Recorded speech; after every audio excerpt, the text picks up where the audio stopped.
दो तीन कॉन्सेप्ट देख लेते हैं। एक कॉन्सेप्ट है जी, कॉन्सेप्ट देखते हैं जी। पहला कॉन्सेप्ट है जी ऑफसेटिंग का।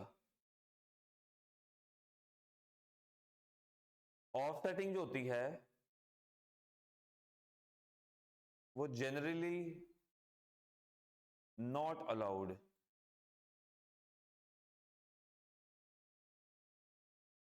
आप मेरे डेटर हो, आपसे मैंने 1 लाख रुपए लेना है। आप मेरे क्रेडिटर हो, आपको मैंने 60,000 रुपए देने हैं। 1 लाख लेना है, डेटर है मेरी, ये क्रेडिटर है, 60,000 रुपए इसको देने हैं मैंने। अब जब मैं बैलेंस शीट बनाऊंगा तो डेटर में 1 लाख के लिखूंगा, क्रेडिटर में 60,000 के लिखूंगा, ऐसे ही करूंगा ना, ऐसे ही करूंगा ना। डेटर 1 लाख है, क्रेडिटर 60,000 के हैं। मैं ऐसा कर सकता हूँ कि यार चलो क्रेडिटर छोड़ो, डेटर भी छोड़ो, मैं नेट डेटर 40,000 के लिख देता हूँ। मैं बैलेंस शीट में ऐसे कर सकता हूँ? नहीं कर सकता। इस तरह तो कभी, इस तरह तो फिर कभी डेटर और क्रेडिटर आएंगे ना, दोनों में से एक ही आए हमेशा। अगर क्रेडिटर मेरे 1 लाख के हैं, डेटर मेरे 60,000 के हैं, तो मैं नेट करके 40,000 क्रेडिटर लिख दूं, फिर तो एक ही चीज आएगी। ये जो नेट करने वाला एलिमेंट है ना, इसे कहते हैं ऑफसेटिंग। इसे क्या कहते हैं? ऑफसेटिंग। ऑफसेटिंग अलाउड नहीं होती।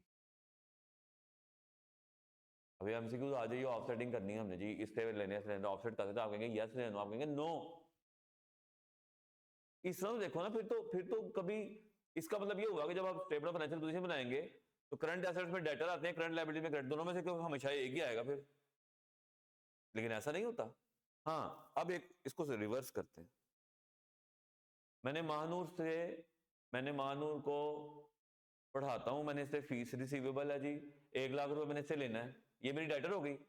प्लस इसका कपड़ों का काम है, मैंने इससे कुछ कपड़े खरीदे हुए हैं, उसके केस मैंने इसको 60,000 देने भी हैं इसी को ही। अब ऑफसेट कर सकते हैं क्योंकि एक ही बंदे से रिसीवर भेजा, तो इसको नेट मैंने फिर वो रिसीवेबल ही है ना मेरा, तो वो यहां पे हो सकता है। अब मैं क्या करूंगा, मैं ठीक है जी नेट 40,000 का लिख सकता हूं या जो भी नेट आता है, लेकिन ऐसे नहीं कर सकता सेम पार्टी से। वो तो फिर देखो ना, ऐसे तो नहीं कहूँ जी पहले मुझे 1 लाख रुपए दो जी, फिर मैं 60,000 देता, ऐसे ठीक है जी आपने 40,000 दे दो, हमारा साहब खत्म। तो अगर सेम पार्टी से रिसीवेबल पेबल है फिर आप ऑफसेट कर सकते हैं, otherwise you are not allowed to offset. ये बात एक तो मैंने लिखा है जनरली नॉट अलाउड। एक्सेप्शन क्या है इसकी? एक्सेप्शन है जी allowed when balances outstanding with same party. इसी तरह एसेट लायबिलिटी, इसका मतलब है एसेट लायबिलिटीज के बैलेंस भी ऑफसेट नहीं कर सकते, इनकम और एक्सपेंसेस के भी ऑफसेट नहीं कर सकते अनलेस के सेम नेचर ऑफ एक्सपेंस हो। ठीक है ना, कि मैंने एम्प्लॉय को सैलरी दी है तो मैंने सैलरी एक्सपेंस रिकॉर्ड किया, फिर मैंने उसकी छुट्टियां काटी हैं तो मैंने इनकम रिकॉर्ड कर ली, नहीं नहीं, वो नेट सैलरी ही रिकॉर्ड हो जाएगी, वो सैलरी एक ही बंदे को दी है सारा।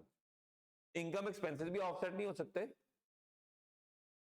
सेल में से कॉस्ट ऑफ सेल माइनस करके ग्रॉस प्रॉफिट आता है ना, तो हम डायरेक्ट ग्रॉस प्रॉफिट लिख दें। सेल भी और इनकम और कॉस्ट ऑफ नेट हो गया, मैं डायरेक्ट तो नहीं लिखते, आप लिखते हो सेपरेट सेपरेट, ये इनकम है ये एक्सपेंसेस है, नेट करने का मतलब इनको दिखाओ ही ना, खत्म कर देना, तो ऑफसेटिंग अलाउड नहीं। ठीक है जी। अच्छा जी, उसके बाद जो हमने प्रॉफिट लॉस का फॉर्मेट देखा था, पीएनएल फॉर्मेट देखा था,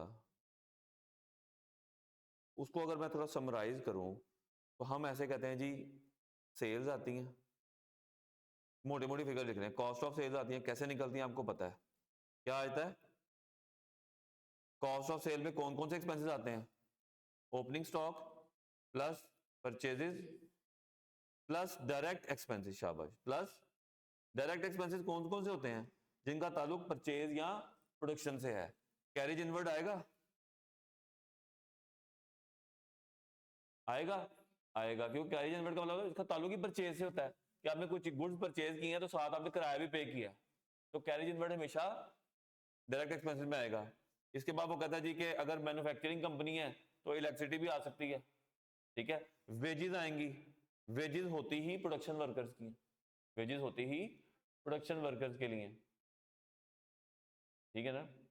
फिर अगर वो कहता है जी डेप्रिसिएशन ऑफ मशीनरी यहां पे आ सकती है सिर्फ, क्योंकि मशीनरी तो होती है प्रोडक्शन में, ऑफिस में तो होती नहीं है, तो मशीनरी की डेफिनेशन ये FAR 1 के लिए ये चीजें बता रहा हूँ। लेकिन हो सकता है इसमें भी कोई टेस्ट कर ही ले, किए ऐसे टेस्ट कभी आपको पेपर में, लेकिन समझ लें आगे तो समझ नहीं, यही करना है। कॉमन सेंस की बात है ना, मशीनरी की डेफिनेशन यहाँ आएगी, क्योंकि मशीनरी होती है उसमें तो कोई दोहरा ही नहीं है कि जी आधी मशीनरी ऑफिस में पड़ी, आधी मशीनरी तो होती है फैक्ट्री में, तो उसकी डेफिनेशन तो आनी ही कॉस्ट ऑफ सेल में, ठीक है ना। इसी तरह आपके पास ग्रॉस प्रॉफिट के बाद नीचे आते हैं जी आपके कौन से, क्या लेस करते हैं नीचे, आप कौन से एक्सपेंसेस लेस करते हो, ऑपरेटिंग एक्सपेंसेस। अच्छा जी, इनडायरेक्ट मटेरियल आएगा इधर, डायरेक्ट एक्सपेंसेस में इनडायरेक्ट मटेरियल आएगा, इनडायरेक्ट मटेरियल आएगा, आएगा ना, फैक्ट्री ओवरहेड इसमें ही तो आते हैं, वो है ही फैक्ट्री, बताया था मैंने आपको, वो है ही फैक्ट्री ओवरहेड। अब आप कहते हैं ये तो डायरेक्ट एक्सपेंसेस हैं, आप इनडायरेक्ट मटेरियल क्यों लिख रहे हैं इसके अंदर।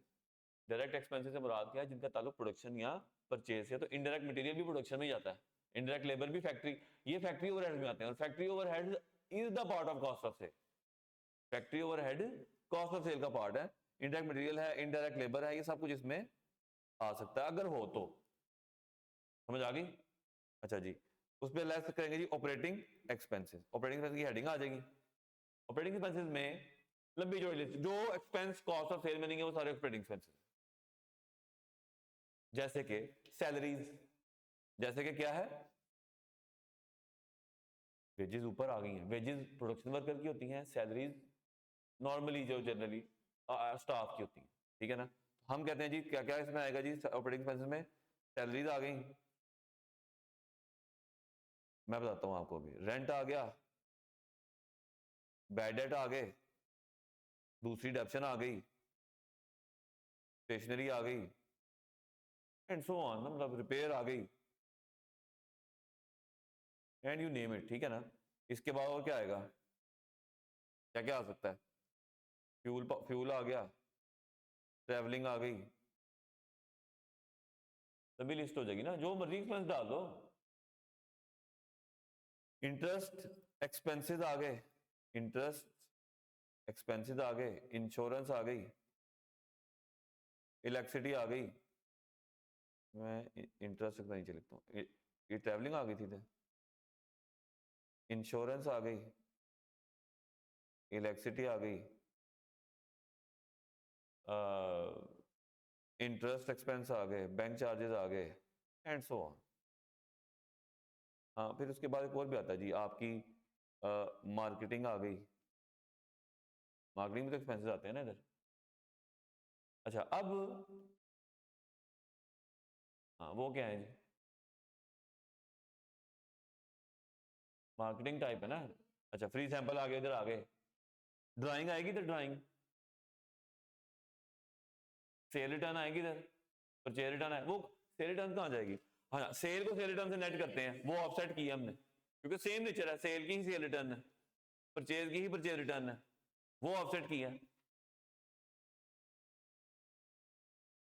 ठीक है। अच्छा चलो, अच्छा एक तो चीज ये है, लेकिन हम इनमें से ना ऑपरेटिंग एक्सपेंसेस भी तीन तरह के होते हैं, ऑपरेटिंग एक्सपेंसेस भी हम तीन में क्लासिफाई कर सकते हैं जी, admin expenses, selling expenses, financial expenses. Operating भी तीन तरह में कर सकते हैं, एडमिन, सेलिंग और फाइनेंशियल। हम क्या करते हैं, हम कहते हैं कि जी ये आपकी सैलरी है, रेंट है, बैड डेट है, डेप्शन है, स्टेशनरी है, रिपेयर है, ट्रैवलिंग है, समझो इनको कहते हैं कि ये है, फिर ये है, इनको मैं कहता हूँ ये सारे एडमिन के हैं। एडमिन, एडमिन का मतलब है कि आपके एडमिनिस्ट्रेटिव नेचर के एक्सपेंसेस हैं जो आपको ऑफिस रन करने के लिए करते हैं। दूसरे होते हैं आपके सेलिंग, सेलिंग का मतलब होता है जो सेल्स डिपार्टमेंट के खर्चे होते हैं सारे, marketing is the selling, marketing is the selling. और ट्रैवलिंग में कहता हूँ जी ट्रैवलिंग भी सेल वाले सेलमैन की ट्रैवलिंग के खर्चे हैं, लेट्स से कि सेलमैन की ट्रैवलिंग है तो ये सेलिंग में आ जाएगा। फाइनेंशियल होते हैं आपके इंटरेस्ट, बैंक चार्जेस, ये सारे आपके फाइनेंशियल है जो आपकी फाइनेंसिंग से रिलेटेड है, आपके बैंकों से रिलेटेड खर्चे हैं आपके। बैंकों से रिलेटेड कौन सा खर्चा होता है, बैंक चार्जेस या इंटरेस्ट एक्सपेंस, तो वो आपके कौन से होते हैं जी? फाइनेंशियल होते हैं। क्या होते हैं जी? फाइनेंशियल। तो अगर आपको पूछेगी जी आप मुझे बताएं जी इसमें से ऑपरेटिंग एक्सपेंसेस कौन से हैं, तो ऑपरेटिंग एक्सपेंस तो सारे ही हैं। अगर आप पूछेगी जी एडमिन बताओ, सेलिंग बताओ, अब सेलिंग में कौन कौन से आते हैं जी? सेलमैन कमीशन भी आ सकती है। सेलमैन को कहता है जी कमीशन दी है, सेलमैन कमीशन सेलिंग में जाएगी, ठीक है। मैंने मार्केटिंग किया है, इधर जाएगी, ठीक है। मैंने फ्री सैंपल दिए हैं, सेलिंग में जाएगा। फिर एक ना मेरी डिलीवरी वैन है, डिलीवरी वैन इधर आएगी, क्यों नहीं आएगा?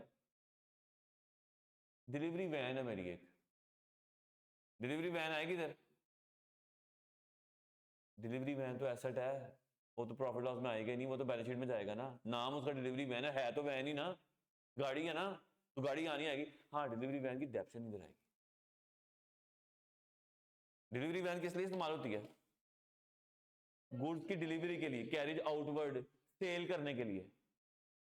तो सेलिंग एक्सपेंस हुआ ना। तो कैरिज आउटवर्ड भी क्या हुआ? एक कैरिज आउटवर्ड है, एक कैरिज इनवर्ड है। कैरिज आउटवर्ड का मतलब क्या होता है कि आपने सेल किया है और किराया भी आपने पे किया बेचने का, तो वो सेलिंग एक्सपेंस हुआ। डिलीवरी वैन की डेप्रिसिएशन ऑफ डिलीवरी वैन, ये भी इधर आएगी। कैरिज इनवर्ड कहां आएगा? वो ऑपरेटिंग एक्सपेंस में आता ही नहीं, वो तो कॉस्ट ऑफ सेल में आता है ऊपर। समझ आ गई ना? कैरिज आउटवर्ड इधर आएगा। बाकी फाइनेंशियल में क्या आएगा? मार्कअप आ जाएगा, या मार्कअप या इंटरेस्ट, है ना, बैंक चार्जेस। इसके अलावा जितने भी ऑपरेटिंग एक्सपेंस है ना वो सारे इसमें आ जाए। इस तरह ध्यान में रख लो रफली। बात समझ आ गई? तो पहले तो आपने देखना कि वो एक्सपेंस कॉस्ट ऑफ सेल का एक्सपेंस है या ऑपरेटिंग का?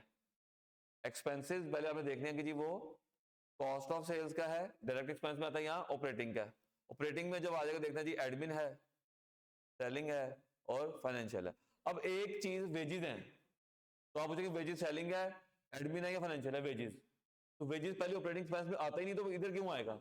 एक चीज यहां आएगी तो नीचे आएगी ना, एक चीज आनी नहीं इधर तो उसको पे खपने की जरूरत नहीं, वो तो कॉस्ट में चली जाएगी वेजेस। कैरिज इनवर्ड है, कैरिज इनवर्ड जो है वो है ही आपका डायरेक्ट एक्सपेंस। तो उस आप सोचें जी कैरिज इनवर्ड एडमिन है, सेलिंग है या फाइनेंशियल है? ओ भाई सेलिंग फाइनेंशियल तो बाद में आएगा, पहले तो वो ऑपरेटिंग तो देखो वो है कि नहीं, वो ऑपरेटिंग ही नहीं है। ऊपर से गुजर गया, क्या गुजरा है? क्या समझ नहीं आया? कहां से समझ नहीं आया? देखो फिर मुझे ही पूछना पड़ता है कि समझ नहीं आया। हाँ क्या, जल्दी बताओ, शाबाश, टाइम थोड़ा जल्दी बताओ।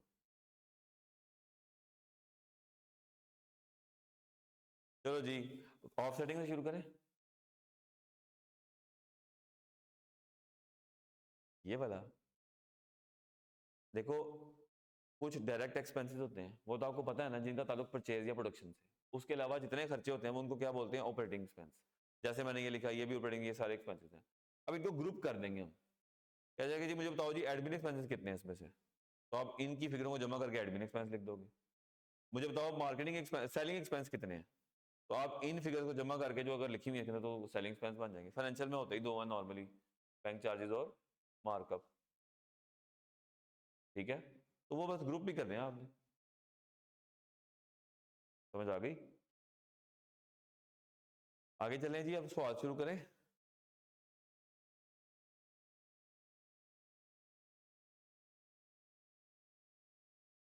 अच्छा जी।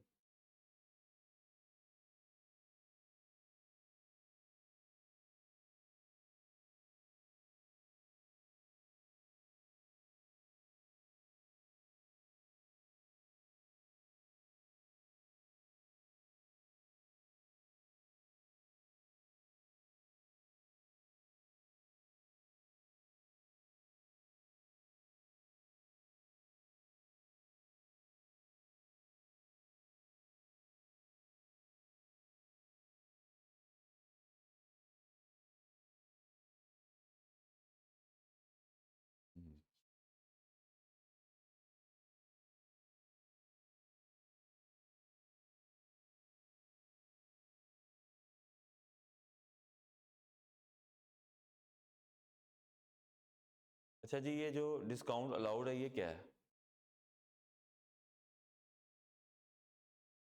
ये एक्सपेंस है, कहाँ आएगा ये?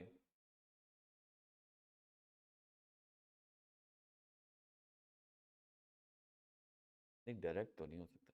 डायरेक्ट एक्सपेंस क्या होता है? जिसका ताल्लुक परचेज या प्रोडक्शन से है। डिस्काउंट मैं दे रहा हूँ अपने कस्टमर को, इसका ताल्लुक परचेज से है।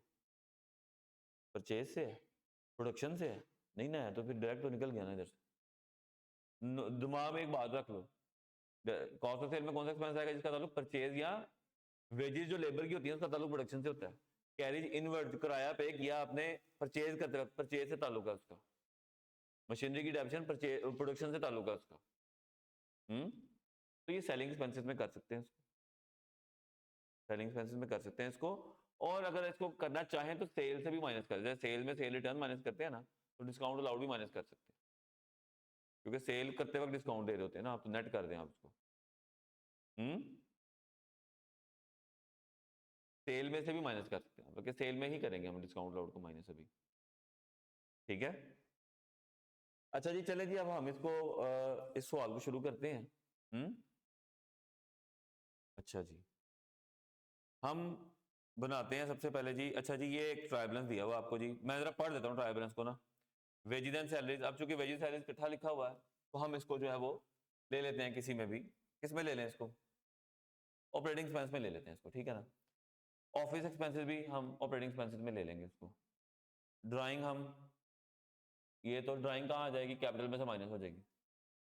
डेटर और क्रेडिटर, डेटर का बैलेंस ये है, क्रेडिटर का बैलेंस ये है, सारी बात है। ये करंट एसेट में चल जाएंगे, ये करंट लायबिलिटीज में चली जाएंगी। वैन जो है ये नॉन करंट एसेट में आ जाएगा। Plant and machinery non current, हम देख रहे हैं कि ये प्रॉफिट लॉस बैलेंस शीट में कहाँ कहाँ जाएंगी। इंश्योरेंस एक्सपेंस ऑपरेटिंग एक्सपेंस में चला जाएगा, रेंट एक्सपेंस ऑपरेटिंग में चला जाएगा, carriage inward cost of sales का पार्ट बनेगी, इंटरेस्ट फाइनेंशियल एक्सपेंसेस का पार्ट बनेगा, यानी कि ऑपरेटिंग का ही पार्ट बनेगा, कैरिज आउटवर्ड अगेन ऑपरेटिंग का पार्ट बनेगा, और सेलिंग ऑपरेटिंग प्लस सेलिंग हो जाएगा, ठीक है ना। ओपनिंग स्टॉक आपको पता है लिखते हैं, उसमें परचेज में जाता है। हाँ, return inward, return inward sale return, sale में से माइनस हो जाएंगी, रिटर्न आउटवर्ड परचेज में से माइनस हो जाएंगी, डिस्काउंट अलाउड सेल में से माइनस कर देंगे। बैंक ओवरड्राफ्ट, बैंक ओवरड्राफ्ट क्या होता है? आपका लोन होता है। बैंक ओवरड्राफ्ट क्या होता है? आपका लोन होता है। लोन कहाँ जाता है? प्रॉफिट लॉस में जाता है। हाँ, बैलेंस शीट में जाएगा, कहाँ पे? लायबिलिटी में, करंट लायबिलिटी है ना, बैंक ओवरड्राफ्ट। उसके बाद कैपिटल, ये ओपनिंग कैपिटल आ गया, ये ओपनिंग दिया हुआ है, इसमें हम प्रॉफिट ऐड करेंगे, ड्राइंग लेस करेंगे तो आपके पास क्लोजिंग कैपिटल आ जाएगा। परचेज कहाँ जाएगी? कॉस्ट ऑफ सेल में। सेल कहाँ जाएगी? सेल में ही जाएगी, सारी बात है। सन्ड्री एक्सपेंसेस, जब miscellaneous expenses, admin expenses, operating expenses में डाल के उसको बंद करते हैं। तो अगर एडजस्टमेंट ना होती तो हमारी जिंदगी कितनी आसान होती ना, फटाफट ठा ठा ठा ठा ठा ठा किया, चलो जी काम मतलब, ठीक है ना। लेकिन एडजस्टमेंट के साथ भी कोई इतनी मुश्किल नहीं होने लगी, ठीक है। अब अगर तो एडजस्टमेंट ना होती तो ये सारा कुछ करके प्रॉफिट और बैलेंस शीट बना के काम खत्म कर चले जाते। अब हमने ये करना है कि जब हम देखेंगे ऊपर ट्रायल, अब आपको इतने लंबे लंबे सवाल तो शायद ना आए, थोड़े थोड़े एक्सट्रैक्ट्स आते हैं ना आपको पेपर में कि जी कुछ इतना पोर्शन ट्रायबलेंस का आ गया और थोड़ी बहुत नीचे एडजस्टमेंट आ गई, बताएं क्या आगे। लेकिन हम सारे सारे कर लेंगे तो इसमें से आधा आएगा तो आप कर लेंगे, वो आधा तो कुछ भी आ सकता है ना, हमें तो नहीं पता क्या आना है, तो हम तो पूरा पूरा क्वेश्चन करेंगे, ठीक है ना। अच्छा अब हमें ये देखना है कि भाई जो जिस फिगर के रिलेटेड नीचे एडजस्टमेंट तो कोई नहीं ना, इसका मतलब वो फिगर तो फाइनल है, वो तो ऐसे ही चली जाएगी उधर। लेकिन जिस फिगर के नीचे एडजस्टमेंट है उसको अपडेट करके लेके जाएंगे वहां पे। बस ये लॉजिक आपने ध्यान में रखनी है फाइनेंशियल स्टेटमेंट्स की, ठीक है ना। अब हम इसकी प्रैक्टिस करते हैं इस पूरे चक्कर में, ठीक है जी। एडजस्टमेंट पढ़ लेते हैं हम जरा, कि एडजस्टमेंट हम ना एक बार नजर मार लेते हैं कि किस किस तरह की एडजस्टमेंट है। क्लोजिंग स्टॉक है वो तो होता ही एडजस्टमेंट में, क्यों? अच्छा ये मुझे बताएं, ये ट्रायल बैलेंस देख के बताएं कि परपेचुअल इन्वेंटरी सिस्टम यूज हो रहा है या पीरियोडिक?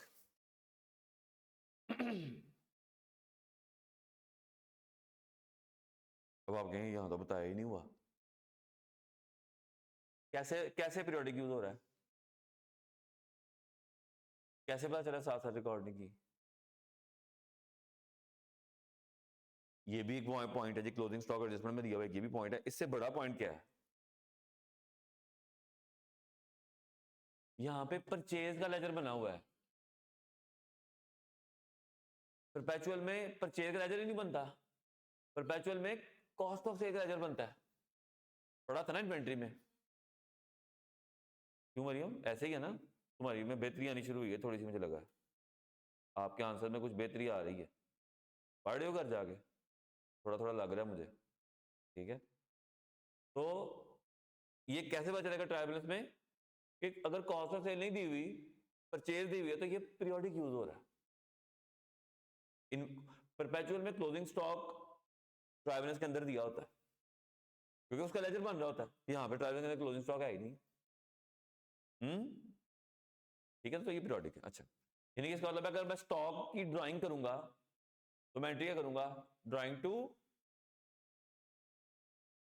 अगर मैं तो इन्वेंट्री की ड्राइंग कर लूंगा, इन्वेंट्री होती है मेरी, मैंने उसमें से कुछ ड्राइंग कर ली है, तो मैं एंट्री क्या करूंगा, drawing to, drawing debit,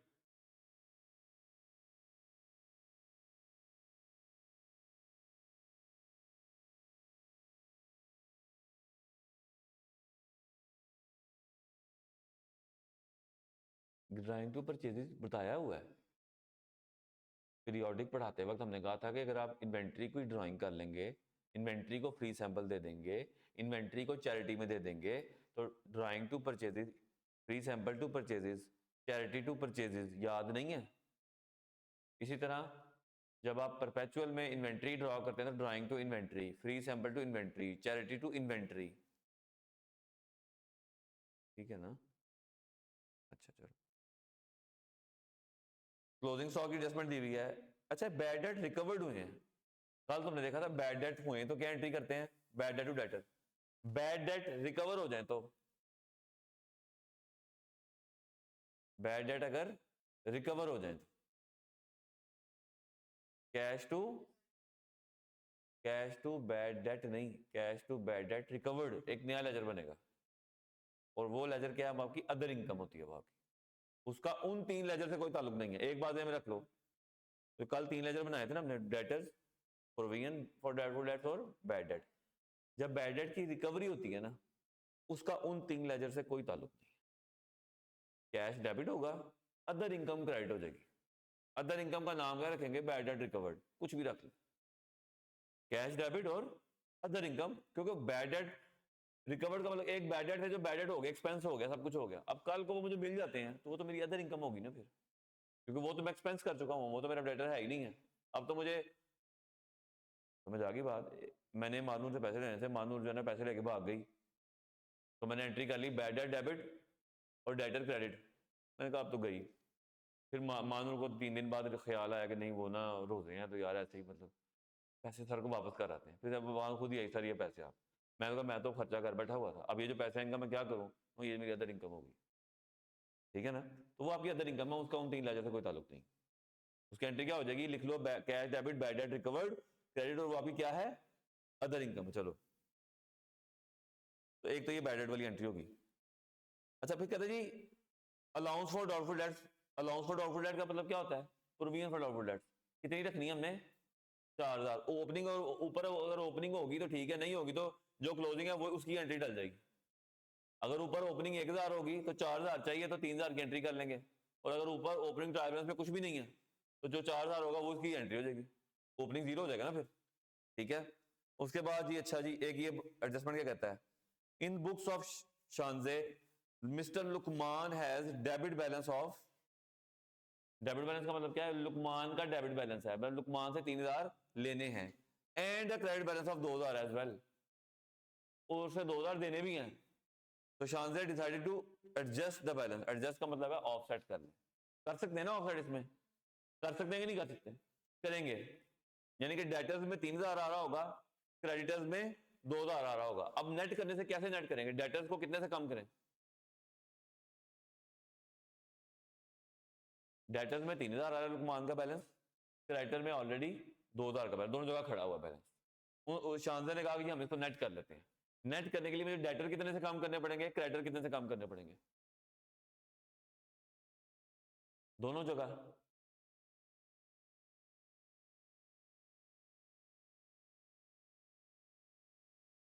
debit balance बचेगा, डेबिट 3000 है, क्रेडिट 2000 है ना, तो 2000 से कम कर लेंगे,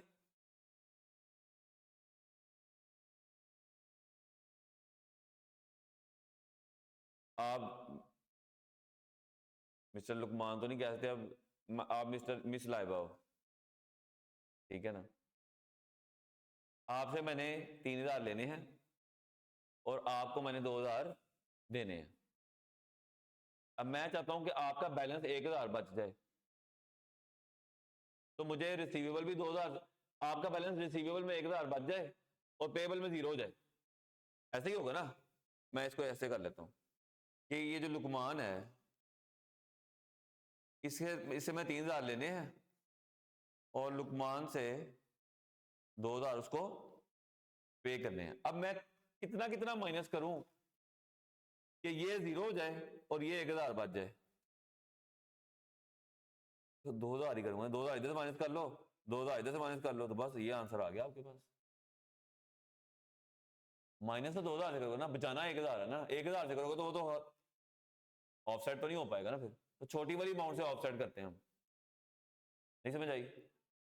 देखो ना, आपने 1000 बचाना। अब इसका मतलब क्या हुआ कि 3000 का बैलेंस जो है वो 3000 का बैलेंस जो है वो पड़ा होगा इसमें डेटर में, और 2000 का बैलेंस पड़ा होगा इसके अंदर। तो इधर से भी 2000 माइनस कर दो, इधर से भी 2000 माइनस कर दो, तो डेटर आपके आ जाएंगे, क्रेडिटर आपके आ जाएंगे 3,68,000 के, और ये आपके आ जाएंगे 2,52,000 के। ऐसे ही करेंगे ना, क्योंकि वो उसका बैलेंस इनके अंदर पड़ा हुआ है ना, इनमें और भी बैलेंस है, उनको तो ना खत्म करना हमने, तो सिर्फ लुकमान को खत्म करना है ना। समझ आ गई बात की? ठीक है ना। जैसे मैंने ये मिसाल बताई है आपको कि 3000 रिसीवेबल है, 2000 पेएबल है, और हमने डिसाइड किया इसको ऑफ नेट कर दें, तो 2000 इधर से कम कर दो, 2000 इधर से कम कर दो, इधर 1000 बच जाएगा। इसका मतलब क्या है कि लुकमान से 1000 लेना है बस, यही मतलब हुआ ना। तो यही बचाना है ना हमने। ये बचाने के लिए मुझे क्या करना पड़ेगा, दोनों जगह 2-2 हजार से माइनस करना पड़ेगा। समझ आ गई ना? तो दोनों जगह मैं 2-2 हजार से माइनस कर दिए, ठीक है। समझ आ गई बात? कोई नहीं आई समझ? आसान है, इतना मुश्किल तो नहीं है। किस किसने एफएससी प्री इंजीनियरिंग की हुई है? किसी ने नहीं की हुई? मेडिकल किया हुआ है? चलो, मैट्रिक तो किया हुआ है। उसका मैथ इससे ज्यादा मुश्किल होता है। मैं अब ये पूछूं, अब काउंटिंग में कैसे सवाल आए कि मैंने आपसे 2000 लेने हैं, 1000 देना है, नेट क्या करना है, ये कोई बात है करने वाली? मजाक ही है ना ये, तो ये वही बातें हो रही हैं, और कौन सी बात हो रही है। अच्छा चलो जी, ये रेंट एक्सपेंस है जी 5000 का, हमने इंश्योरेंस में गलती से कर दिया, इसको ठीक कर सकते हो ना। एक रेंट एक्सपेंस था 5000 का, हमने गलती से उसको इंश्योरेंस में शामिल कर दिया।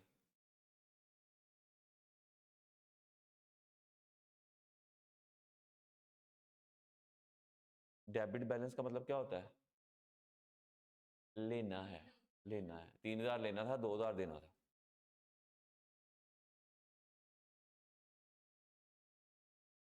मैंने आपसे 3000 लेना है, मैंने आपको 2000 देना है।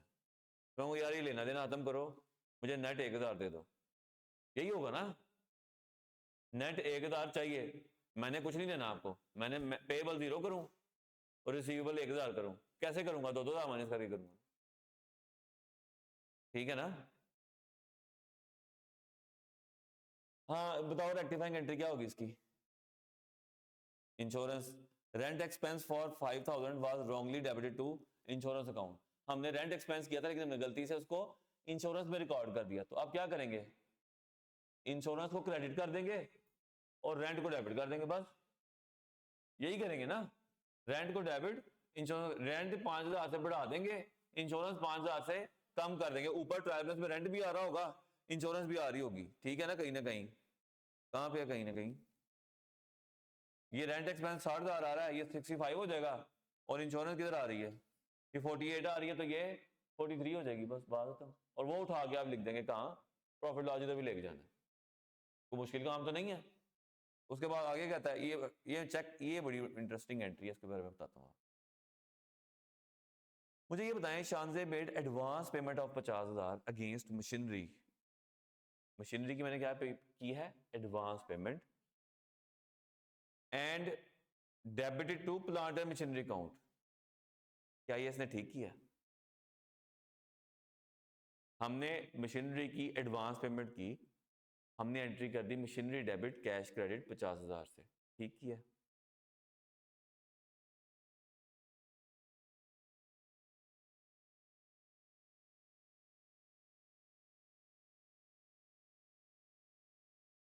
नहीं पहले बताओ ये उसने ठीक किया गलत किया?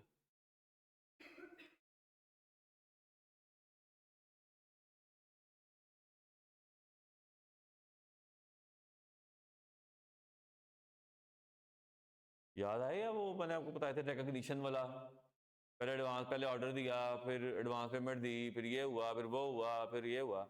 मशीनरी हम कब डेबिट करते हैं? जब आपको अवेलेबल फॉर यूज हो, तो एडवांस में अवेलेबल फॉर यूज होती है? नहीं होती, क्योंकि नीचे बता रहा है मशीनरी तो मिली है आपको अगले साल, ये तो 31 नवंबर 22 है ना, इसमें तो मिली नहीं है, ये तो एडवांस पेमेंट है। तो उसने गलत किया ना फिर ये मशीनरी में डेबिट करके, क्योंकि याद आ गया वो लेक्चर, लिंक है उसका इधर।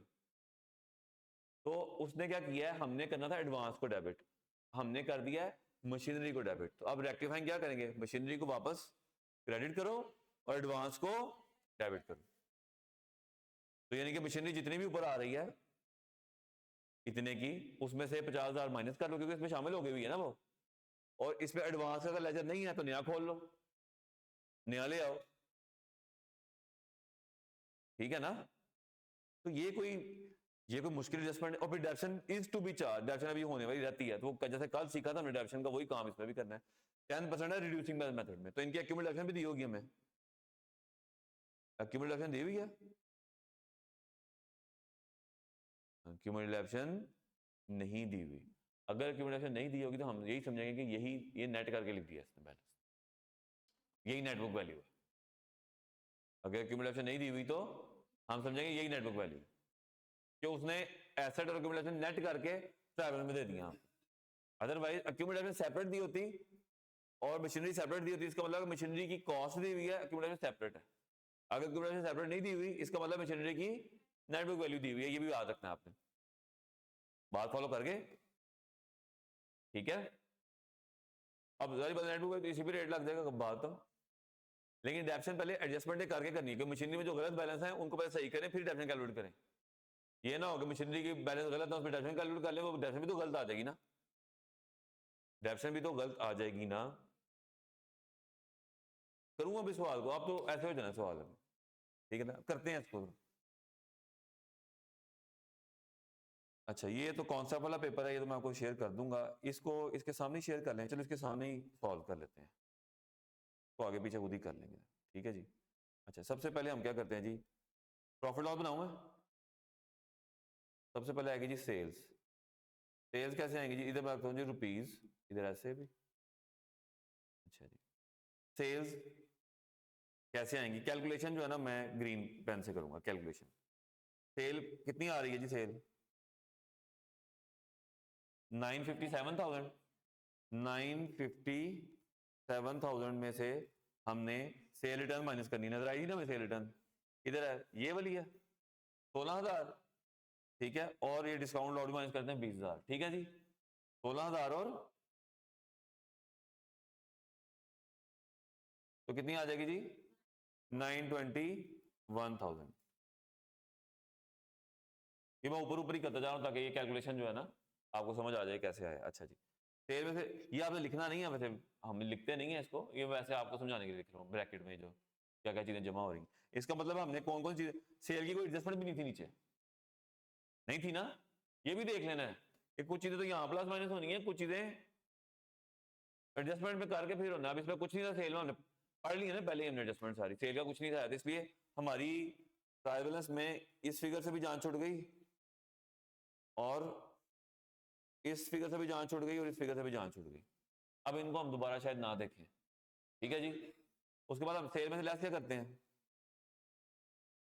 Less cost of cell. अगर तो परपेचुअल इन्वेंटरी सिस्टम होता तो कॉस्ट की डायरेक्ट फिगर यहाँ दी होनी थी, इसी उठा के यहाँ लिख देते। अब कॉस्ट फिगर कैसे निकलती है, ओपनिंग स्टॉक कैसे है जी, ओपनिंग स्टॉक दिया हुआ था यहाँ पे नजर आया था मुझे, कितना जी 18,000। इसमें परचेज ऐड करते हैं, रिटर्न्स लेस करके परचेज ऐड करते हैं, नेट ऑफ रिटर्न्स जी, नेट ऑफ रिटर्न्स कितना आता है जी परचेज कितनी आ रही है, परचेज परचेज परचेज, ये 533 जी, परचेज आ रही है जी आपकी 533। चलो आप कर लो साइड पे ना, परचेज में ऊपर लिख देता हूँ, परचेज कैसे आ रही है जी 533,000। इसमें परचेज रिटर्न माइनस करेंगे, कितनी है परचेज रिटर्न, किधर आ रही है, ये हाँ 28,000। ये परचेज में से 28,000 लेस करेंगे, और क्या लेस होगा,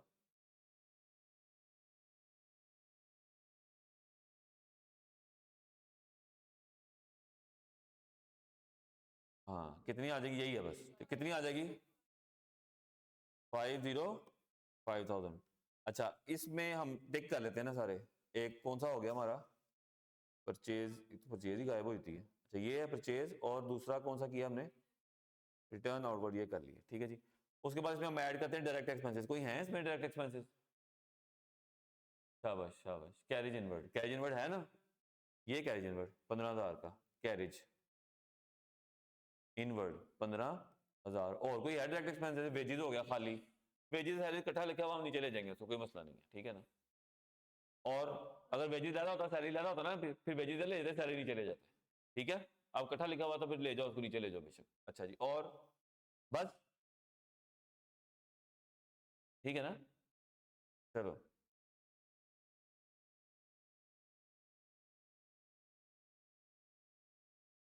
हाँ लेस करेंगे क्लोजिंग। वैसे प्लांट मशीनरी भी डेप्शन भी आ सकती है इसके अंदर, प्लांट मशीनरी की डेप्शन भी आ सकती है इसके अंदर, ठीक है। ये प्लांट मशीनरी आ रहा है ना,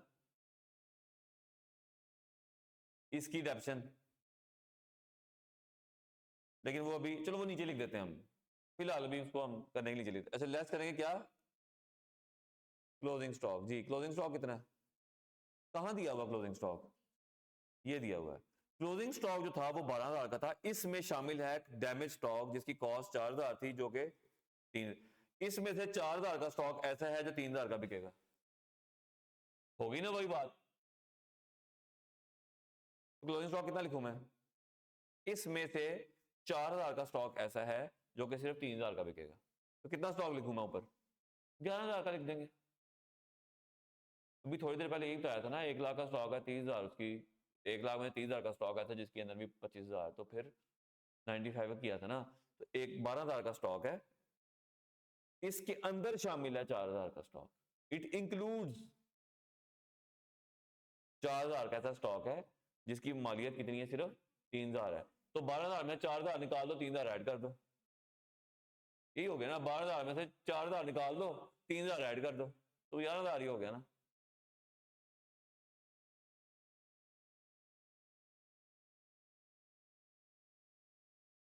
कॉस्ट ऑफ स्टॉक नहीं, अच्छी बात है, पूछ लेना चाहिए, cost of stock as at 31 December 2022, हमारा ईयर एंड क्या है 31 दिसंबर 2022, ठीक है।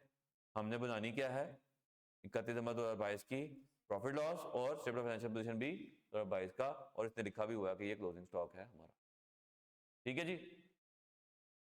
तो शाबाश, पूछ लेना चाहिए, 11,000 का हो गया,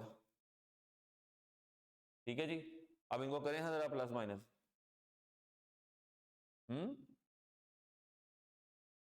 527, ये आपके पास क्या आया है, कॉस्ट ऑफ सेल्स, तो आपके पास नीचे इधर क्या आ जाएगा जी, ग्रॉस प्रॉफिट जी, कितना आ गया ग्रॉस प्रॉफिट, 921 में से 527 माइनस कर दें,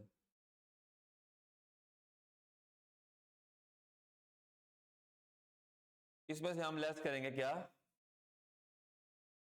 ऑपरेटिंग एक्सपेंस, अभी मैं इकट्ठे ही सारे लिख रहा हूँ एक्सपेंसेस, ठीक है ना। अच्छा क्लोजिंग स्टॉक की भी एडजस्टमेंट, ये भी एडजस्टमेंट हमारी होगी, ठीक है जी, ये भी एडजस्टमेंट हमारी, कल को आपने देखना भी है इसको, मैं भी कांटे मार रहा हूँ। अच्छा जी, और तो नहीं इसमें कुछ टिक करने वाला था अभी, कैश इन्वर्ट कर दिया ना टिक, बस ठीक है। ऑपरेटिंग एक्सपेंसेस में शुरू हो जाए ऊपर से, सबसे पहले क्या लिखूं, वेजेस लिख दूं, कोई एडजस्टमेंट थी इसकी, कोई नजर आई थी एडजस्टमेंट, बैड डेट रिकवर्ड है, डाउटफुल डेट्स है, चेक है, रेंट है, शेंट है, कोई वजह से नहीं, ठीक है जी। तो जो है वो लिख दें, कितना आ गया जी 2 लाख। उसके बाद ऑफिस एक्सपेंसेस, ये इधर ही आएंगे ना, अब जितने खर्चे इधर ही आने, कॉस्ट तो लिख दिए सारे हमने, ये 2 लाख हो गया। ऑफिस एक्सपेंस की एडजस्टमेंट थी कोई? नहीं थी, ठीक है ना। 1,20,000, ठीक है जी। उसके बाद जी ऑफिस एक्सपेंस भी हो गया। ड्राइंग इसमें आनी नहीं, डेटर कैटर इसमें आने नहीं, वैन इसमें आनी नहीं, प्लांट और मशीनरी इसमें अभी फिलहाल नहीं आनी, वो फिलहाल तो नहीं, वो आनी ही नहीं, ठीक है, वो तो डेप्शन आएगी। इंश्योरेंस एक्सपेंस कितना आ रहा है? 48। इंश्योरेंस, इंश्योरेंस भी लिख देते हैं और रेंट भी लिख लेते हैं, ठीक है जी, रेंट। अब वो कह रहा था जी कि क्या कहता है कि रेंट एक्सपेंस 5,000 का हमने गलती से इंश्योरेंस में लिख दिया हुआ है, तो इंश्योरेंस से 5,000 निकालें और रेंट में डाल दें, यानी कि इसकी रेक्टिफाइंग एंट्री होगी रेंट टू इंश्योरेंस, यही होगी ना। इंश्योरेंस डेबिट कर दी हुई है ना, तो इंश्योरेंस को क्रेडिट करो और रेंट को डेबिट कर दो। रेंट में जाना चाहिए था ना, रेंट भी एक्सपेंस है, रेंट एक्सपेंस बढ़ाओ, इंश्योरेंस एक्सपेंस कम कर दो, इंश्योरेंस क्रेडिट रेंट डेबिट, ठीक है ना। तो रेंट बढ़ाओ, रेंट पहले कितना आ रहा है? 60, तो उसको लिख दूंगा 65, और वो कितना आ रहा है इंश्योरेंस, तो वो आ जाएगा 43। इंश्योरेंस का काम भी खत्म, रेंट का काम भी खत्म। अच्छा ये जादू से नहीं जाता इधर, ये एडजस्टेड ट्रैवलर्स बन के जाता है, वहां बना नहीं रहे एडजस्टेड ट्रैवल। अगर जी जी तो बताओ ना।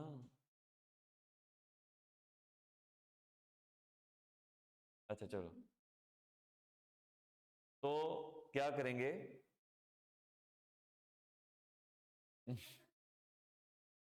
नहीं तेज भला क्या चीज बोलता हूँ, जो मुझे पता नहीं बच्चों को आ गया, अब समझ आ गई है, तो मैं फटाफट बोल देता हूँ ताकि टाइम कम जाया हो।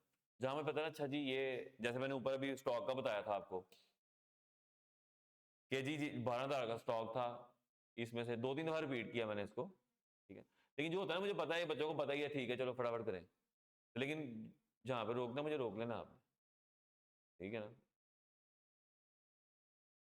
तो अब क्या करें अब यही बताएगी मुझे, आपका नाम भूल जाता मुझे। ज़ारा, अच्छा अच्छा, मेरी छोटी भांजी है, उसका नाम ज़ारा है, अब मुझे याद रहेगा। अच्छा बताओ। ये कि इंश्योरेंस एक्सपेंस जो हमने, वो कहता है रेंट एक्सपेंस जो 5,000 का था, हमने गलती से उसको इंश्योरेंस में डेबिट कर दिया, तो इंश्योरेंस को कर देंगे क्रेडिट, रेंट को कर देंगे डेबिट। रेंट बढ़ा देंगे 5,000 से, इंश्योरेंस कम कर देंगे 5,000 से। तो जितनी जितनी फिगर्स लिखी थी हमने इंश्योरेंस में से 5,000 कम लिखा, 48 का इंश्योरेंस था, मैंने 43 लिख दिया, और 60 का रेंट था, मैंने 65 लिख दिया, ठीक है ना, एडजस्टमेंट करके। अच्छा ये भी टिक हो गया। उसके बाद इंटरेस्ट लिख दूं, इंटरेस्ट की कोई एडजस्टमेंट थी? इंटरेस्ट की कोई थी? नहीं थी, ठीक है ना। तो इंटरेस्ट में इधर आ जाएगा ऐसे, कितना जी, ये वैसे हमारा फाइनेंशियल एक्सपेंस होता है, ठीक है ना। अभी कितना आ रहा है इंटरेस्ट? कैरिज आउटवर्ड आएगा इधर, नॉर्मली हमारा ये क्या होता है, सेलिंग एक्सपेंस, लेकिन होता तो ऑपरेटिंग ही है ना। सेलिंग भी तो अभी हम उनकी क्लासिफिकेशन नहीं बना रहे, हम वैसे ही लिख रहे हैं, ठीक है ना। अगर हम करें तो हम ऑपरेटिंग में 3 हेडिंग्स बनाते हैं। ऑपरेटिंग के बाद एडमिन की हेडिंग आती है, उसके खर्चे, सेलिंग की आती है उसके खर्चे, और फाइनेंशियल की आती है उसके खर्चे। लेकिन होना तो यही है ना फिर भी। फिलहाल मैं आपको ऐसे टैली करा रहा हूं। अच्छा जी, कैरिज आउटवर्ड जी, कितना जी? 25,000। कोई एडजस्टमेंट नहीं थी ना इसकी, ओपनिंग स्टॉक मैंने कर दिया हुआ है ना। सन्ड्री एक्सपेंसेस, इसमें कोई एडजस्टमेंट नहीं थी। सन्ड्री, सन्ड्री क्या होते हैं, इधर ही मिसलिनियस किस्म के खर्चे, छोटे मोटे इधर उधर के, ठीक है ना, हैं तो एक्सपेंसेस ही ना। अच्छा जी, अब ऐसी चीजें होती हैं कुछ, ये भी हो गया। अब आप कहेंगे जी ट्रायल बैलेंस तो सारा टिक हो गया खर्चों के मुताबिक, बाकी जो नहीं टिक हुए वो तो हमारी बैलेंस शीट के आइटम्स हैं, तो अब हम इसको नेट प्रॉफिट लगा के बैलेंस शीट शुरू करें? नहीं, देखो डेप्रिसिएशन तो इधर है ही नहीं, वो होती भी नहीं है, वो आपने एडजस्टमेंट से दिखा के निकाल के करनी, ठीक है। अब इधर उसने एक और दिया हुआ जी, बैड डेट रिकवर्ड, एक हेड इधर है ही नहीं है, नया हेड आना, वो तो एडजस्टमेंट से ही आएगा ना फिर। जैसे बैड डेट रिकवर्ड है, अब bad debt recovered already trial balance में नहीं है, ऐसा ही है ना, तो इसकी एंट्री नहीं हुई तो ये हमें एंट्री करनी पड़ेगी ना, ठीक है ना। Bad debt recovered by cheque not recorded in the books, ये बुक्स में रिकॉर्ड ही नहीं हुआ, तो ऊपर तो नहीं आएगा ना, फिर ये अदर इनकम है ना, ये ऊपर तो ये नहीं आएगी, फिर ऊपर समझो बैड डेट रिकवर्ड 0 है, तो 0 में जितना भी रिकवर हुआ उतना जमा कर दो।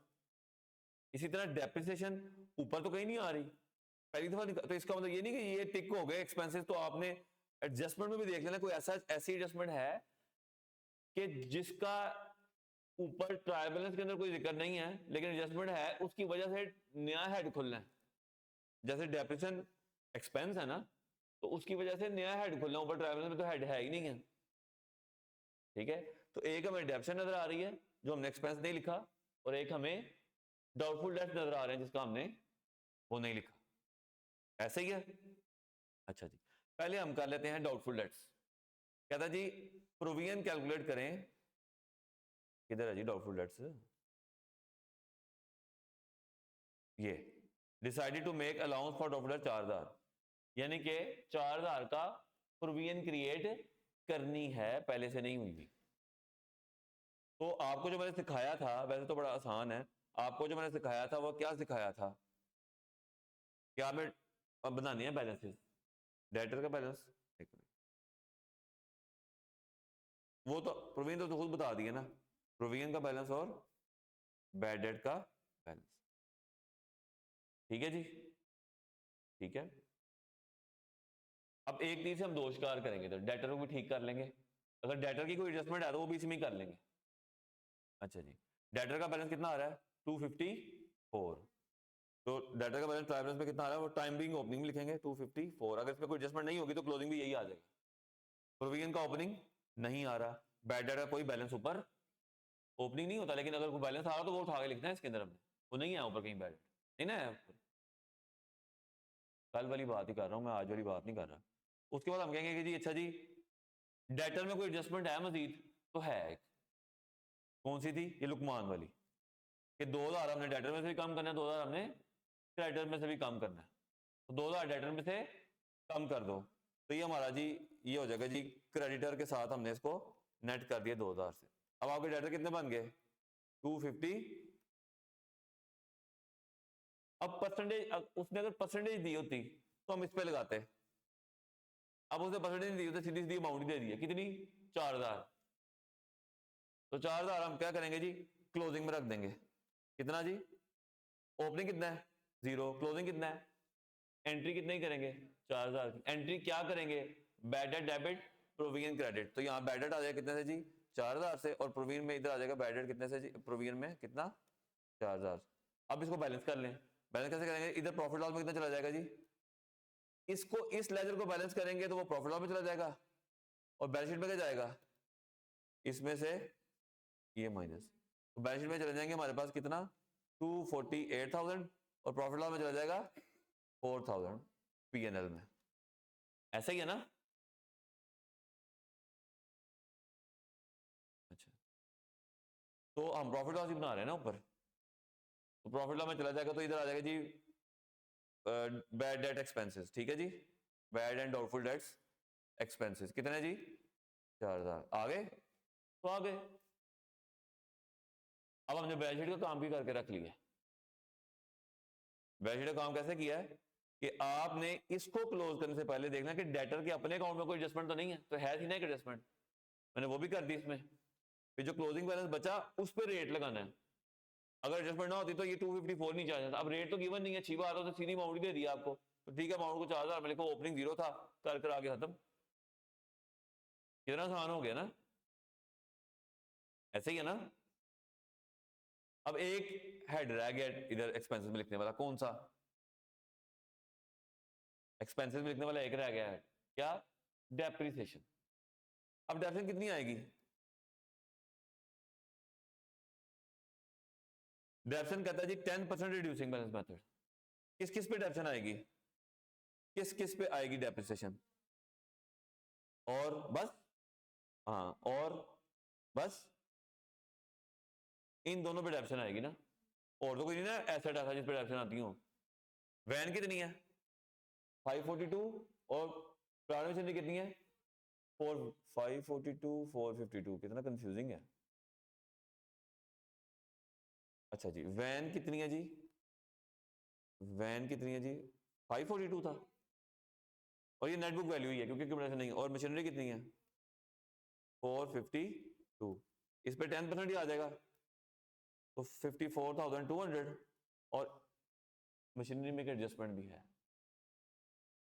मशीनरी में 452 में उसने गलती की हुई है ना कि हमने एक एडवांस पेमेंट की थी, हमने वो भी मशीनरी में डाली हुई है। तो हमने इसकी रेक्टिव में एंट्री बनाई थी ना, क्या बनाई थी एडवांस डेबिट मशीनरी क्रेडिट। तो मशीनरी कम करनी है कितने से 50,000 से। तो मशीनरी जब हमने कम की 50,000 से, 50,000 से कम कर लें तो कितने आंसर आता है 402,000। इसका 10% लोगे ना फिर, ऐसे ही है ना कि जो मशीनरी है उसी का लेंगे ना। एडवांस पेमेंट में तो मशीनरी आई नहीं, जब मशीनरी आई नहीं तो मशीन में रिकॉर्ड नहीं करनी, जब मशीन में रिकॉर्ड नहीं करनी तो उसके ऊपर डेप्शन भी नहीं आनी। ऐसे ही है, कितने आ गई डेप्शन 40200, ऐसे ही है। अब ये दोनों जमा कर लें, ये भी डेप्शन है और ये भी डेप्शन है, तो टोटल डेप्शन लिख देंगे ना हम। कितनी टोटल डेप्शन कितनी आती है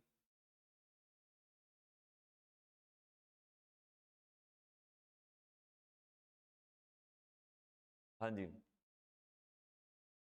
50,200 और 40,200, कितने आ गया 944। ये आ गया आपकी डेप्रिसिएशन आ गई। अब मेरे ख्याल में कोई खत्म हो गए हैं, ऐसे ही है। मशीन में मशीन हमारी कितने की ट्रायल बैलेंस में आ रही है 452 की। नीचे वो बताता है कि हमने एक एडवांस पेमेंट की 50,000 की and debited to plant and machinery account, और हमने मशीन में डेबिट कर दी हुई है, यानी कि ये 50,000 इस 452 में शामिल है। तो क्या शामिल होना चाहिए, क्योंकि वो तो एडवांस पेमेंट है, उसको बाहर निकालो, तो बाहर निकाल दिया उसको। बाहर निकाल के जो बाकी मशीन बच गई असल में मशीन है उस पर डेप्शन आनी है ना, ऐसे ही है। क्यों भाई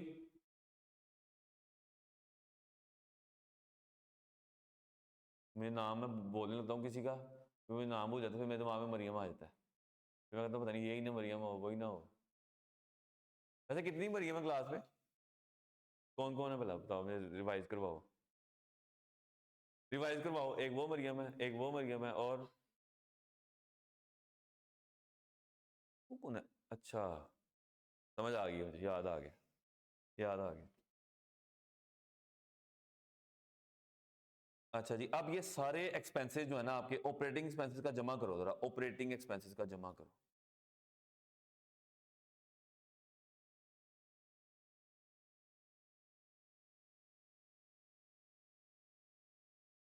सही करना, गलत करोगे तो सारा गलत हो जाएगा।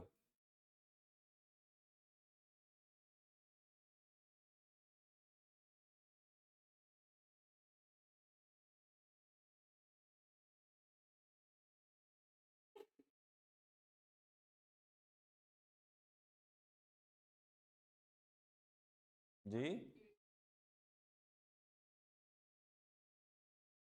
इन सब का जमा किया है तो 583400 ये हमारे पास क्या आया है, ये ऑपरेटिंग एक्सपेंसेस का सम आया है। ठीक है जी 58। अब ग्रॉस प्रॉफिट कितना था,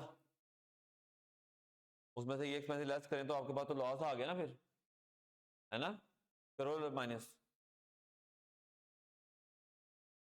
मैं मिटा रहा हूं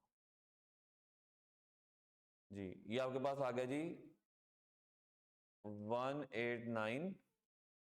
ये आपके पास क्या आया है नेट लॉस। अच्छा जी इसमें जो है हमने एक चीज रह गई है प्रॉफिट लॉस वाली। देखो डायरेक्ट इनकम भी हो गई, डायरेक्ट एक्सपेंसेस भी हो गए, इनडायरेक्ट एक्सपेंसेस भी हो गए, अदर इनकम है एक। किधर other income, bad debt recovered हुए हैं, उसकी एंट्री क्या होती है कैश नहीं, क्या लिखा हुआ उसने, किससे रिकवर हुए हैं ये चेक से रिकवर हुए हैं, तो एंट्री क्या करेंगे बैंक डेबिट, यानी कि और ये और ये रिकॉर्ड नहीं थी हुई बुक्स में। इसका मतलब क्या हुआ कि अदर इनकम भी आएगी इधर और बैंक का जो बैलेंस है वो भी सही होगा। बैंक का बैलेंस भी गलत दिया हुआ ऊपर, जो भी होगा ऊपर बैंक डेबिट हो रहा है ना, इसकी एंट्री क्या बनाओगे, bank debit bad recovered credit other income credit. Other income तो भी आप यहां पे लिख दोगे, बैंक डेबिट होगा। बैंक डेबिट होने का मतलब क्या है, बैंक बैलेंस बढ़ाओ, तो जो भी बैंक बैलेंस होगा उसमें 5000 जमा करके बैलेंस शीट पे लिखते हैं। ठीक है जी, तो अदर इनकम कितनी आ जाएगी जी, 5000, ये जमा हो जाएगी। ठीक है जी, आपके पास फिर प्रॉफिट, सॉरी प्रॉफिट तो नहीं, लॉस ही रहेगा। फिर भी लॉस कितना आ जाएगा, लॉस फॉर द ईयर जी कितना आ जाएगा जी, 184,400, ये आपके पास लॉस आ जाएगा। इस लॉस को क्या करना है हमने, अचार डालना है। कहां जाएगा ये उड़ के, कैपिटल में से ऐड हो जाएगा, लेस हो जाएगा, लेस हो जाएगा। प्रॉफिट होगा तो ऐड हो जाएगा, लिए होगा तो लेस हो जाएगा। बात फॉलो कर गए हो आप लोग। अच्छा, अब हम बनाएं बैलेंस शीट। बैलेंस शीट बनाते हैं। बैलेंस शीट के हेड थोड़े ही हैं, ठीक है ना, बैलेंस शीट के हेड्स थोड़े ही हैं। नीचे इधर ही बना ले, नीचे नीचे बनाए, अगले पेज पे बनाए, इधर ही बना लेते हैं। अच्छा जी, अब हम बना लेंगे जी स्टेटमेंट ऑफ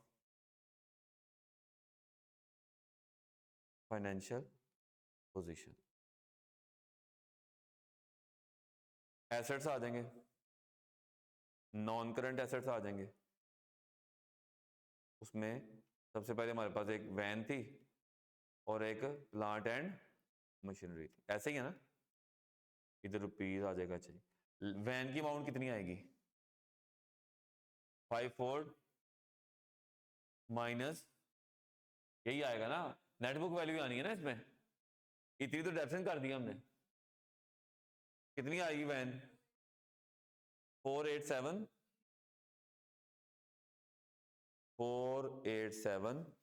800। समझ आ गई वैन कैसे आई है। मशीनरी आ जाएगी, मशीनरी भी आएगी, आएगी ना, कितनी आएगी जी, कैसे आया 361, ये जो फिगर आई है इसमें से यही माइनस कर देंगे ना, जो बच गई हुई है मशीनरी और जो डेप्शन चार्ज की है वो माइनस करके। क्यों भाई, वैन कैसे आएगी भाई, और मशीनरी, मशीनरी की जो नेटबुक वैल्यू बच गई हुई है उसमें से उसकी डेप्रिसिएशन माइनस करो। मशीनरी ट्रायल्स में कितनी आई थी, इतनी, इसमें से हमने ये तो निकाल दी, तो एडवांस पेमेंट थी, बाकी मशीनरी रह गई इतनी, इसको फिर मजीद हमने इतनी डेप्शन चार्ज कर दी इसके ऊपर, तो बाकी कितनी मशीनरी रह गई, इसमें से ये माइनस करेंगे 36 और कोई नॉन करंट एसेट तो नहीं है ना, ठीक है। अच्छा, उसके बाद आते हैं जी current assets. Current assets, current asset में एक चीज आपने कभी भी नहीं भूली, वो होता है स्टॉक।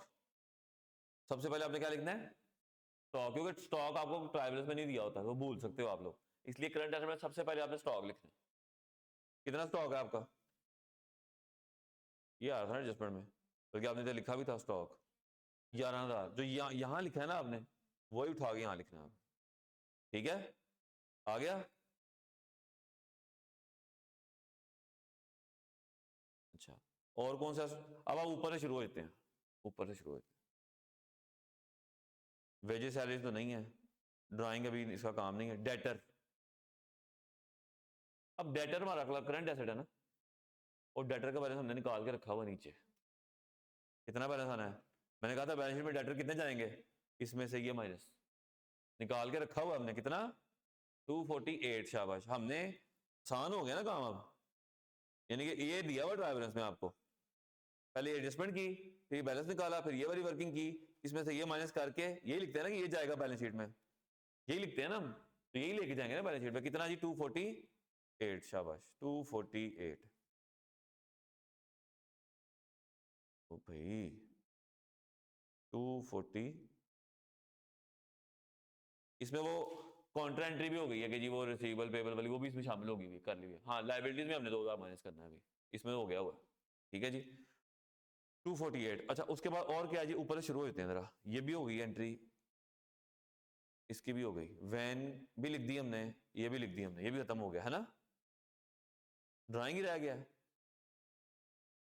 शाबाश। अब इसमें कुछ चीजें नहीं है जो हमने एडजस्टमेंट के थ्रू बनाई हैं। एक है एडवांस पेमेंट, ये हमने एंट्री क्या की थी, एडवांस टू मशीनरी। तो मशीनरी में तो माइनस कर दिया है, एडवांस में भी तो डेबिट करना है ना। एडवांस ऊपर, अगर एडवांस पहले आ रहा होता तो उस एडवांस में ये वाला एडवांस भी जमा हो जाना। अब ऊपर एडवांस कितना आ रहा है, 0 है ही नहीं, तो ये वाला एडवांस तो आना है, तो 0 में 50,000 जमा होके 50,000 बन जाएगा। तो आपके पास अगर आ जाएगा जी एडवांस टू, सारी बात मशीनरी में से माइनस किया तो एडवांस में तो ऐड करना कि नहीं करना। और एडवांस हमारा एसेट होता है, और एसेट वो कौन सा, करंट एसेट। तो एडवांस कितना, 50,000। और कोई है एडजस्टमेंट में, कुछ था ऐसा कुछ, बैंक वाला बैलेंस है ना, लेकिन ऊपर बैंक का आ ही नहीं रहा कहीं। बैंक ओवरड्राफ्ट आ रहा है, कहां पे ओवरड्राफ्ट, लेकिन वो तो लायबिलिटी होती है। यानी कि बैंक रिकॉर्ड पढ़ी थी ना आपने, बैंक का बैलेंस नेगेटिव आ रहा है, नेगेटिव आ रहा है बैंक का बैलेंस। अब जो बैड डेट रिकवर्ड की एंट्री है वो क्या हुई थी, बैंक का बैलेंस नेगेटिव कितना आ रहा है, 3,15,000। बैड डेट रिकवर्ड हुए, उसकी हमने एंट्री की बैंक डेबिट और बैड डेट रिकवर्ड क्रेडिट 5,000 से। तो क्या ये एंट्री बैंक ओवरड्राफ्ट के बैलेंस को इफेक्ट करेगी?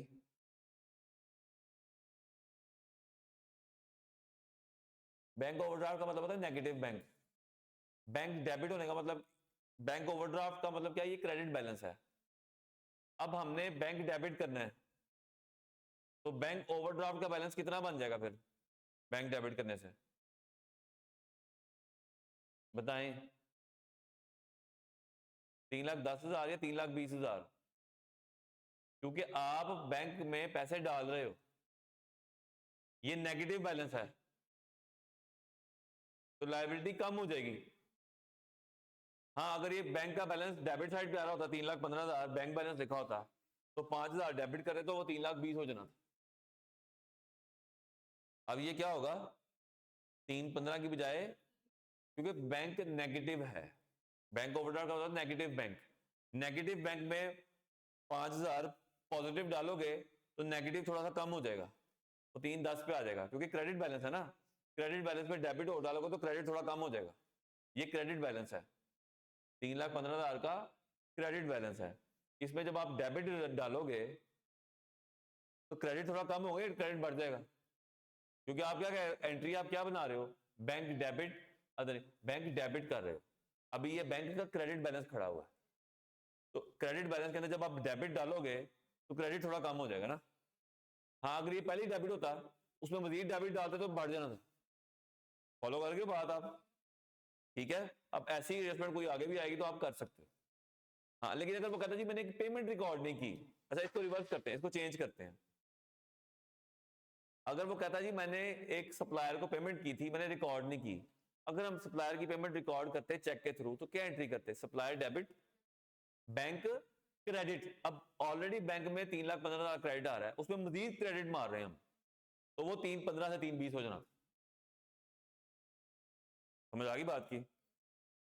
अब यहां पे वो कह रहा है कि हमें पैसे मिले हैं, तो सिंपल सी बात है, अगर ट्रैवलर्स में डेबिट दिया हुआ है, रेक्टिफाइंग एंट्री देखे क्या बना रहे हैं, अगर उसमें बैंक डेबिट हो रहा है तो डेबिट में डेबिट हो रहा है, ऐड कर दो। अगर क्रेडिट बैंक आ रहा है ऊपर, अगर मजीद क्रेडिट करना तो और क्रेडिट कर दो, कोई मुश्किल काम नहीं। ठीक है, अच्छा जी। तो बैंक बैलेंस इधर तो नहीं आएगा क्योंकि वो तो लायबिलिटी में आएगा, तो ये सिर्फ इतना ही है, ये सिर्फ इतना ही है। बताएं जी, इसका नॉन करंट एसेट का टोटल कितना आता है और करंट एसेट का टोटल कितना आता है?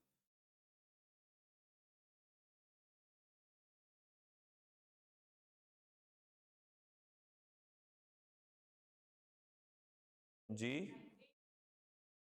849,600, ये आ गया नॉन करंट टोटल। और करंट का,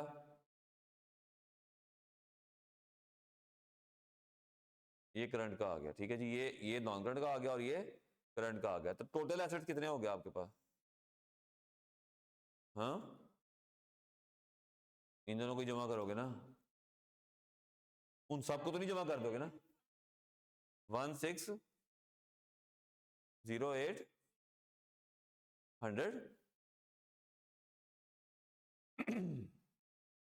इतना ही आता था, देख लें क्या कर रहे हो भाई। इसको और इसको जमा करना है ना हमने, पहले कैसे गलत आ गया। चलो बहरहाल अब हम लाइबिलिटीज करेंगे हम ऊपर, ठीक है जी। लाइबिलिटीज हमारे पास कितनी आ रही हैं? नॉन करंट लाइबिलिटी कोई है?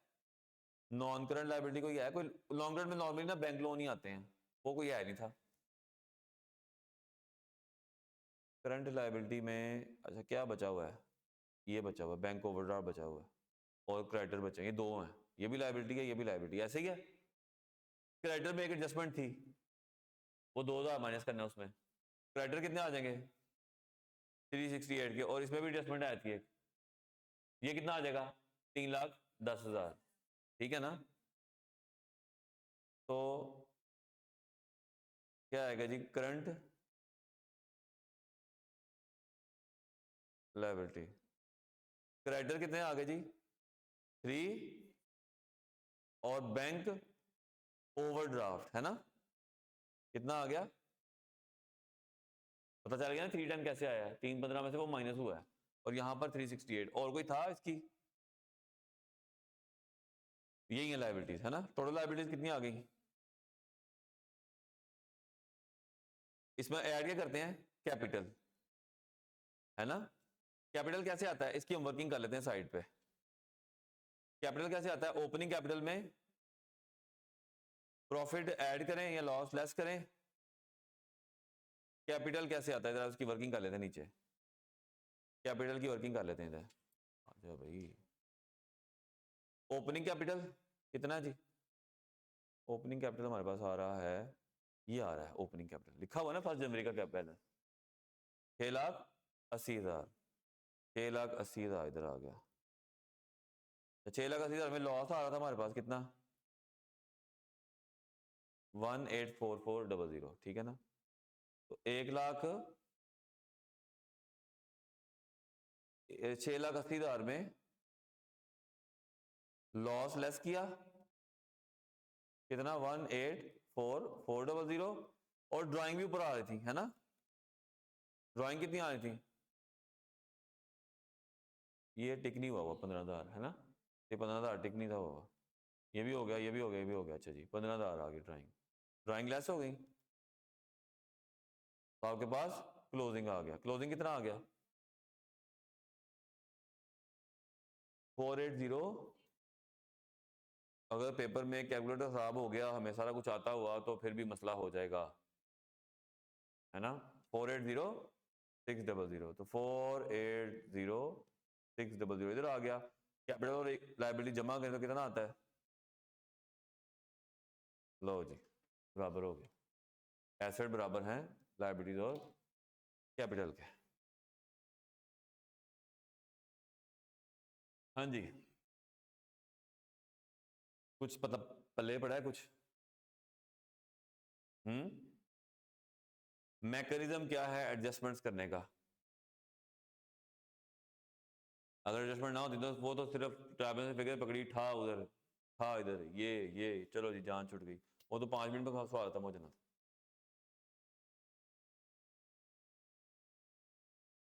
बात समझ आ गई है?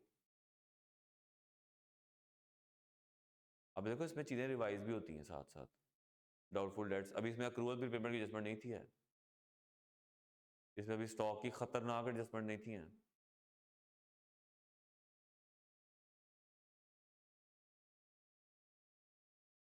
लेकिन कोई बात नहीं, खतरनाक वो होंगे भी तो फिर क्या है, हमने किया नहीं हुआ स्टॉक का सारा हिसाब था।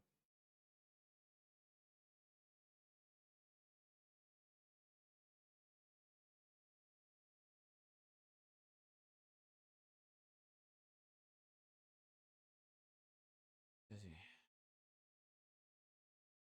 ये तो मैंने सवाल आपको करवाया आसान, बहुत आसान है इस तरह के सवाल। अच्छा, आप लोगों को तो एमसीक्यू थे ना पीआरसी में, हमारे ज़माने में जब हम ये कैफ 1, ये जो पहला जो पीआरसी का अकाउंटिंग का पेपर है ना वो हम करते थे ना, तो ये सारा सवाल इस तरह के न्यूमेरिकल सारा पेपर 100 नंबर का करना होता था, इसमें हम ऐसे सवाल करते थे जैसे अभी मैंने किया है।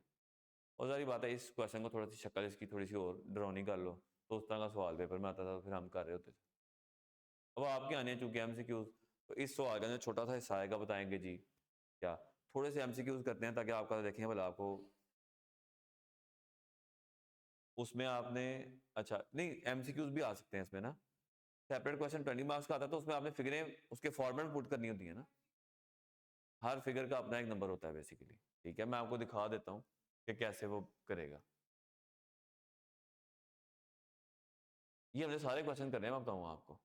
ठीक है, अच्छा इसका फायदा भला क्या है, इसका इस सवाल का फायदा क्या है मैं आपको बताऊं। क्या फायदा है भाई, कि पूरा सवाल टैली करके तो फिर नंबर नहीं आने, हर स्टेप का अपना अपना नंबर है।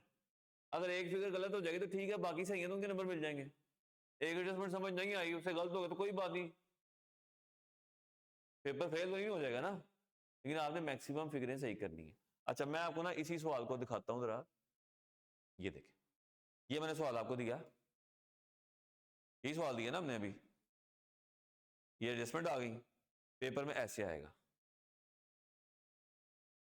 पेपर में आएगा ऐसे। बताओ सेल कितनी आएगी, बताओ कॉस्ट ऑफ सेल कितनी आएगी, बताओ एडमिन एक्सपेंसेस कितने आएंगे, बताओ सेलिंग कितने आएंगे, अदर कितने आएंगे, जो एडमिन सेलिंग में नहीं आ रहा अदर में आ जाएगा, अदर इनकम में कितना आएगा 5000 बैड और रिकवर्ड आ जाएगा, फाइनेंशियल चार्जेस अगर कोई हैं तो वो आ जाएंगे, इधर इधर नहीं थे आए, इधर आए थे, इंटरेस्ट एक्सपेंस था इधर था वो इधर आ जाएगा। फिर प्रॉपर्टी प्लांट इक्विपमेंट की फिगर कितनी आएगी टोटल, अब इधर टोटल कितनी लिखोगे आप, नेटबुक वाली दोनों की आ जाएगी ना, वैन की भी और मशीनरी की जमा करके जो वैल्यू आएगी वो इधर आ जाएगी। ठीक है, स्टॉक आपको पता है 11,000 वो इधर आ जाएगा, डेटर इधर आ जाएंगे। इनका ड्रॉप डाउन आता है या आपको पंच करना होता है, इधर क्लिक करें तो ऑप्शन खुलती है या ऑप्शन खुलती है, कुछ आपने खुद टाइप करना होता है, दैट्स इट। ठीक है ना, तो ये अब ड्राइंग आपने लिखनी है, नेट लॉस आपने लिखना है, बैंक ओवरड्राफ्ट आपने लिखना है, क्रेडिटर आपने लिखने हैं। तो आपके पास एक शीट होगी जिसपे आपने वर्किंग शर्किंग करनी है, अपनी वर्किंग शर्किंग करी जाए और उसमें फेंकी जाए। हाँ मैं आपको मार्क्स भी दिखाता हूँ, हाँ खुद मेंशन किए थे उन्होंने कि इसके कितने नंबर है, इसके कितने नंबर है। इसका मतलब क्या हुआ, मैं एडमिन सेलिंग और फाइनेंशियल का पता होना चाहिए कि उसमें कौन से जाने, ये ना हो गलत कर। लेकिन हाँ उसमें ड्रॉप डाउन आ रहा होता है तो आपको अंदाजा हो जाता है कि यार मेरे खर्चे इतने बन रहे हैं, इसका मतलब ये इसने एडमिन में डाल दिया हुआ। थोड़ा सा स्मार्ट वर्क आपने करना है, अच्छा जी ये भी मैं एडमिन ले चुका, तो जजमेंटल है ना, जजमेंटल है। अब देखें ना, ये क्वेश्चन नंबर 3 था ना ये, अब देखो इसने सोल्यूशन दिया हुआ पेपर, अब मार्क्स साथ दिए हुए हैं। सेल का 1 नंबर है, कॉस्ट ऑफ सेल के 2.5 नंबर है, एडमिन के 2.5 नंबर, सेलिंग के 2.5 नंबर, ऑपरेटिंग अदर ऑपरेटिंग के 1 नंबर, अदर इनकम का 1 नंबर, फाइनेंशियल चार्जेस के 1.5 नंबर, आधा नंबर, टोटल नेट लॉस निकाला, टोटल ये सारे जमा किए तो आपके 10 नंबर आ गए प्रॉफिट लॉस के। बैलेंस शीट आई, प्रॉपर्टी प्लांट के ऊपर में आपने क्या लिखा है, वैन और वो, उसे कितने हैं 2.5 नंबर। ठीक है, स्टॉक यहाँ पे 11,000, सिर्फ आपने स्टॉक 11,000 पंच किया तो आपको 1 नंबर मिल गया, और क्या चाहिए आप लोगों को। डेटर आपने 248 के लिखे हैं, 1.5 नंबर मिल गया। एडवांसेस आपने जो मैंने एंट्री कराई थी 50,000 की, एडवांसेस आपने लिखे हैं, 1 नंबर मिल गया। फिर कैपिटल लॉस आपने यहाँ पे लिखा है, आधा नंबर मिल गया। ड्राइंग आपने लिखी ये, बैंक ओवरड्राफ्ट आपने 3,15,000 में 1 नंबर मिल गया। क्रेडिटर में 2,000 लेस किया, 1 नंबर मिल गया। मुझे नहीं है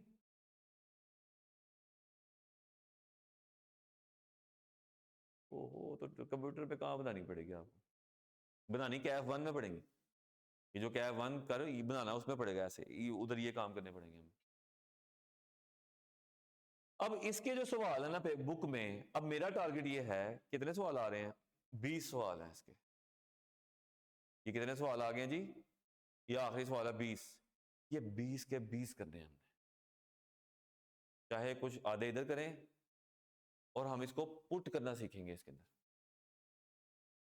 ठीक है, उसने बनाया हुआ है जी एडमिन सेलिंग सेलिंग पहले लिखो, सेलिंग थोड़े होते हैं, सेलिंग पहले निकाल के बाकी एडमिन में डाल दें, लेकिन ये 20 के 20 सवालों की प्रैक्टिस करनी है,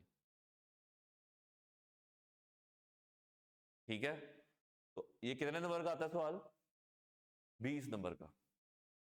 तो मैं आपको बताऊं 20 में से अगर आप इसमें 15 भी ले जाए ना, तो बाकी कितने चाहिए? कितने में से बाकी कितने चाहिए? 35 चाहिए। आधे भी सही कर ले तो पास है। तुक्के पे नहीं जाना भाई, वो आपकी किस्मत है, वो तो आपकी किस्मत है, उसका मेरा, उससे मेरा कोई ताल्लुक नहीं। अब आप ये ना कहो जो पास होके बैठे हुए होंगे तुक्के लगे इतने ज्यादा तुक्के नहीं लगते। 4 ऑप्शन होती है, कौन सी 2 होती है? 2 ऑप्शन हो ना फिर तुक्का लग जाता है। आपको कॉन्सेप्ट आना चाहिए, जितना भी है आपको कॉन्सेप्ट अगर आते हैं